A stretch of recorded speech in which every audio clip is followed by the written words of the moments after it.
जो कि कृति मंदिर बनाया गया है, जो कि आप लोग देख सकते हैं मेरे पीछे।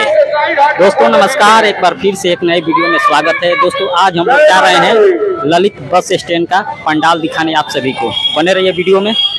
और ये मेन रोड देख सकते हैं आप लोग। मेन रोड पर आज उतना ज्यादा भीड़ नहीं है, आज बहुत ज्यादा भीड़ नहीं है। आज 8वीं है लेकिन इतना ज्यादा भीड़ नहीं है, आप लोग देख सकते हैं।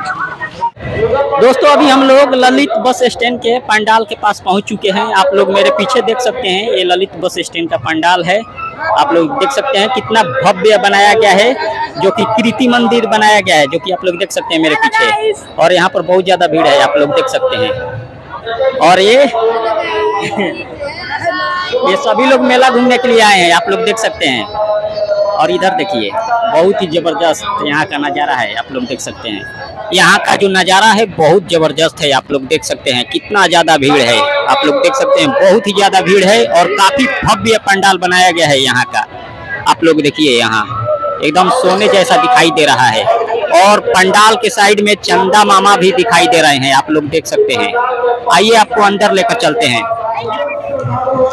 दोस्तों ये देखिए अंदर ललित बस स्टैंड के अंदर हम लोग जा रहे हैं, पंडाल के अंदर, जो कि देख सकते हैं बहुत ज़्यादा भीड़ है अंदर। लोग देखिए ये देखिए अंदर का नज़ारा, लोग देखिए।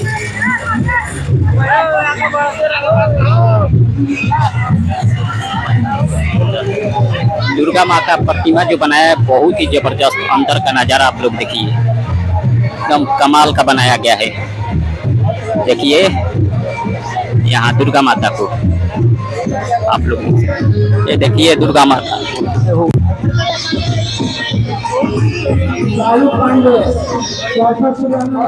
दोस्तों आज वाला वीडियो कैसा लगा कमेंट करके जरूर बताइएगा, क्योंकि सीवान का सबसे फेमस पंडाल यहीं पर बनता है ललित बस स्टैंड के पास। और ये वीडियो कैसा लगा कमेंट करके जरूर बताइएगा। कल वाला वीडियो गोपालगंज का पंडाल आएगा। फिलहाल इतना ही, मिलते हैं अगले वीडियो में। धन्यवाद।